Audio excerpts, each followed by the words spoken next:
Bukan itu masalah utama yang harus dipikirkan, dan tidur merupakan syarat utama untuk mengatasi masalah ini. Bersama saya Paulus Wiratno masih dalam acara Making Life Better yang bikin hidup lebih baik. Sahabat pendengar dimanapun Anda berada pada saat ini, Anda adalah orang-orang yang sangat istimewa. Karena setiap hari Anda mendengarkan kebenaran-kebenaran dari Tuhan yang bisa membuat kehidupan menjadi lebih baik. Saya harap setelah Anda mendengarkan renungan-renungan firman Tuhan yang disampaikan melalui Making Life Better, saudara betul-betul telah mengalami sebuah transformasi. Dan kalau Anda sudah mengalami transformasi melalui program ini, silakan menuliskan kesaksian Anda. Langsung saja tulis melalui email di info@lifebetter.net atau saudara bisa langsung kirim lewat SMS. Kalau saudara memang mengalami perubahan melalui Making Life Better, saudara bisa menuliskan kesaksian melalui SMS di 7669. Jangan lupa ketik RDM, kemudian sampaikanlah pesan atau kesaksian Anda. Kami akan senang sekali apabila kami bisa mendapatkan tanggapan atau respon dari Anda yang sudah mendengarkan Making Life Better. Sahabat pendengar dimanapun Anda berada, khusus untuk edisi kali ini kita akan membahas sesuatu yang sangat penting, yaitu mengenai pentingnya memiliki tidur nyenyak. Kita semua tahu bahwa tubuh kita ini diciptakan oleh Tuhan, bukan seperti mesin, tetapi sebuah perangkat yang memerlukan istirahat. Kalau mesin saja harus kadang-kadang istirahat, ada istilah turun mesin, maka tubuh manusia pun perlu istirahat setelah bekerja keras. Itu sebabnya tidur yang nyenyak menjadi sebuah kebutuhan bagi siapapun juga. Saya membaca sebuah artikel yang mengatakan seperti ini. Salah satu perawatan diri yang paling mendasar adalah tidur yang baik di malam hari. Nah, kajian-kajian baru menunjukkan bahwa lebih dari 40% orang-orang Amerika mengalami kurang tidur. Saya pikir bukan hanya orang Amerika saja yang mengalami kurang tidur, tetapi hal kekurangan tidur itu sudah menjadi kebutuhan manusia pada zaman ini. Itu sebabnya tidak heran kalau ada pil-pil penenang atau obat tidur atau pil-pil yang membawa saudara bisa mengalami tidur nyenyak mulai laris dijual di apotek atau di toko-toko obat. Itu menunjukkan bahwa ada banyak orang yang sedang membutuhkan sebuah tidur nyenyak. Nah, memang tidur nyenyak ini punya kekuatan yang luar biasa. Saudaraku, menurut ilmu medis, mungkin saudara pernah mendengar bahwa tubuh kita ini melakukan pembaharuan sel tubuh pada waktu kita tidur. Itu sebabnya pada waktu kita tidur, kita mengalami sebuah kesegaran secara fisik. Dan kalau itu dilanggar, maka ada akibat yang bisa menjadi fatal. Seorang pernah mengatakan, apabila Anda kurang tidur, maka tidak ada pembaharuan sel. Apabila tidak terjadi pembaharuan sel, maka imun sistem kita atau sistem kekebalan tubuh kita akan menurun, sehingga kita menjadi mudah terserang penyakit. Mungkin kalau istilahnya orang Jawa, kalau kurang tidur gampang masuk angin. Itu maksudnya imun sistem kita sudah menurun sehingga mudah sekali terserang flu atau pilek atau batuk. Yang sebetulnya masalahnya ialah karena kurang tidur. Nah, saudaraku, ada sebuah kiat yang ditulis oleh Ibu Rebecca Merrill mengenai bagaimana kita memperbaiki tidur supaya kita memiliki kualitas tidur yang memang betul-betul sesuai dengan kebutuhan badan kita. Jika kita tidak bisa tidur dengan baik, kekurangan tidur tersebut akan terakumulasi dan mendatangkan malapetaka dalam kehidupan kita. Contohnya, kekurangan tidur dapat menyebabkan tidak bisa fokus sepanjang hari. Kalau mengerjakan sesuatu salah-salah kadang-kadang. Kalau nyetir ya bisa ngantuk-ngantuk, bahkan bisa nabrak. Kalau saudara diberi tugas pekerjaan untuk diselesaikan, akhirnya tidak bisa menyelesaikan dengan baik. Karena apa? Kurang tidur. Mudah capek dan kehabisan tenaga sepanjang waktu.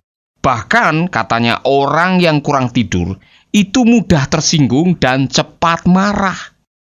Nah, kalau saudara selalu kurang tidur, selalu tidak cukup istirahatnya, mungkin akhirnya yang terjadi ialah gampang marah dan akhirnya mudah tersinggung. Dan kalau itu yang terus dibiarkan, berlarut-larut, akhirnya yang terjadi ialah pertengkaran. Dan rumah tangga kena dampaknya, hubungan kita kena dampaknya, dan akhirnya kita tidak menikmati kehidupan ini gara-gara kurang tidur. Kurang tidur juga bisa menyebabkan depresi dan membuat hati jadi gelisah.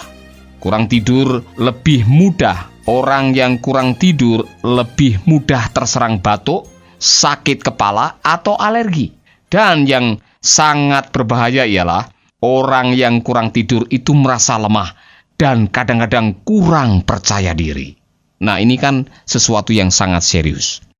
Kalau saudara menjadi orang-orang yang terus kekurangan tidur, akhirnya bukan hanya fisiknya saja yang bermasalah, tapi kejiwaan kita juga bisa bermasalah.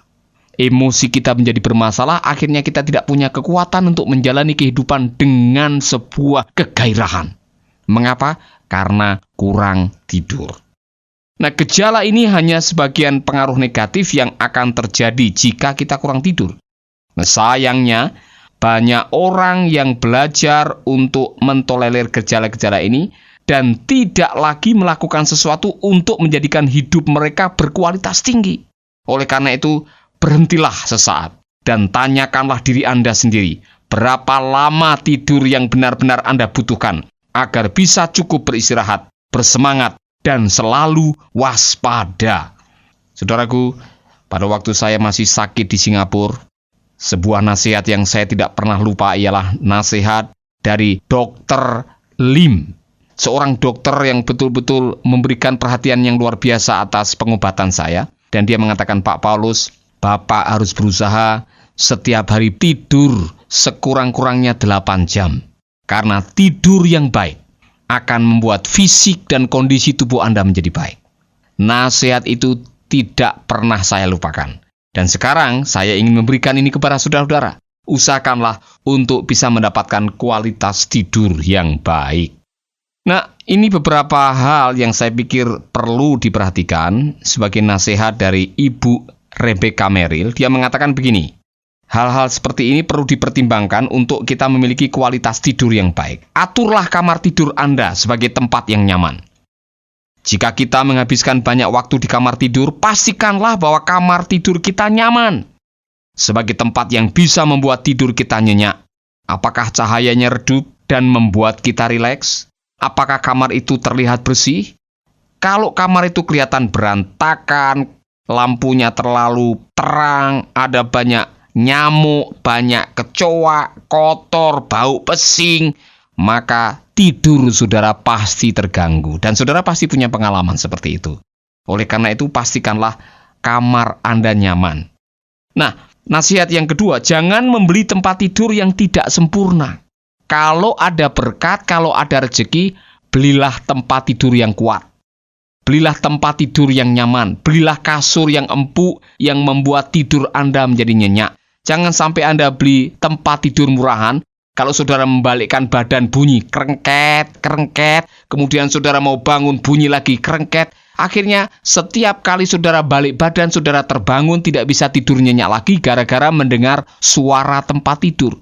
Atau mungkin kasurnya terlalu keras, tidak pernah dijemur, atau spring bednya sudah terlalu lama. Itu sebabnya kadang-kadang gara-gara masalah tempat tidur yang kurang nyaman juga, kita tidak memiliki kualitas tidur yang baik. Oleh karena itu, saran Ibu Merrill ialah jangan membeli tempat tidur yang tidak sempurna. Ini penting sekali. Yang ketiga, sering-seringlah mengganti spray Anda. Nah, walaupun ini mungkin kedengarannya seperti tips yang asing, Anda akan terkejut jika menyadari respon tubuh Anda pada spray yang baru dan berbau segar. Juga termasuk pengaruh terhadap alergi Anda. Nah, spray yang jarang dicuci, sarung bantal yang jarang dicuci bisa mengganggu kenyamanan tidur kita. Coba bayangkan, bantal saudara bau iler, spray saudara bau pesing atau kotor banyak debunya jarang dicuci, sudah ada bercak-bercak hitam, putih, merah, kuning, hijau. Tentu saja di pikiran saudara akan terganggu. sehingga saudara tidak bisa tidur dengan nyenyak gara-gara tidak menjaga spray. Itu sebabnya kadang-kadang kalau saya bepergian dengan istri, dulu istri saya sering membawa spray sendiri atau membawa sarung bantal sendiri. Karena apa? Memang itu punya pengaruh. Kalau kita memiliki spray yang wangi, harum baunya, atau sarung bantal yang harum baunya, tidurnya itu menjadi lebih nyenyak, lebih pulas. Oleh karena itu, dengarkanlah nasihat Ibu Rebecca ini. Yang berikutnya ialah berbicara tentang spray, seberapa nyaman dan lembut spray Anda. Ini adalah hal penting yang harus diperhatikan, katanya. Anda pantas mendapatkan spray yang berkualitas tinggi. Belilah spray yang terbuat dari sutra kalau punya duit. Kain rajutan dan katun yang berkualitas tinggi kalau koceknya cukup. Dan pikirkanlah rasa nyaman. Nyaman, nyaman, dan nyaman, katanya. Dan ini adalah nasihat yang barangkali saya pun harus mengikutinya, ialah pindahkanlah televisi dari kamar tidur Anda. Nah, ini pencobaan. Kadang-kadang kita coba, sebelum tidur kita nonton dulu film, sebelum tidur kita coba lihat berita. Lama-lama karena filmnya menarik, akhirnya saudara tidak bisa tidur. Tidurnya menjadi tertunda, akhirnya tidurnya telat-telat, bangunnya telat-telat, kita menjadi orang yang tidak disiplin, dan akhirnya kita tidak memiliki kualitas tidur yang baik. Nah, saudaraku, periksalah kualitas udara di kamar tidur Anda juga. Jika pada saat bangun Anda mengalami sesak nafas, sakit kepala, atau tenggorokan gatal, Anda mungkin perlu menggunakan alat pembersih udara yang baik untuk menyaring bakteri, jamur, dan debu. Nah, ini penting sekali. Saudaraku, yang terakhir, hindarilah mengkonsumsi kafein beberapa jam sebelum tidur. Dan hindarilah makan setidaknya 4 jam sebelum tidur. Jika setelah membuat beberapa perubahan ini, Anda masih belum bisa memperbaiki kualitas tidur Anda, pertimbangkanlah untuk mengunjungi ahli spesialis tidur. Dan saya yakin saudara, sebetulnya kita tidak perlu harus mengunjungi spesialis tidur atau minum obat tidur atau berkonsultasi dengan ahli-ahli pertiduran. Karena kalau kita bisa menjaga hal-hal tadi, kita pasti akan memiliki tidur nyenyak. Dan jangan lupa, kualitas tidur yang nyenyak bisa memberikan sebuah kesehatan yang luar biasa dalam tubuh kita, jiwa kita, emosi kita, dan kita memiliki gairah untuk menjalani setiap kehidupan. Dampaknya bukan hanya buat saudara, tapi dampaknya adalah buat orang-orang yang ada di sekitar saudara, produktivitas saudara, dan juga akhirnya masa depan saudara. Saya ulangi sekali lagi apa yang diucapkan oleh Ralph Waldo Emerson. Kesehatan itu masalah utama yang harus dipikirkan, dan tidur merupakan syarat utama untuk mengatasi masalah ini. Tuhan memberkati. Sahabat, Anda baru saja mendengarkan program Making Life Better. Hubungi kami di 0811 3901 144 atau 0811 3901 140. Mari dukung pelayanan Making Life Better melalui rekening BCA 6690300525. Sekali lagi, 6690300525. Atas nama Paulus Wiratno. Terima kasih, Tuhan Yesus memberkati. Making life better, bikin hidup lebih baik.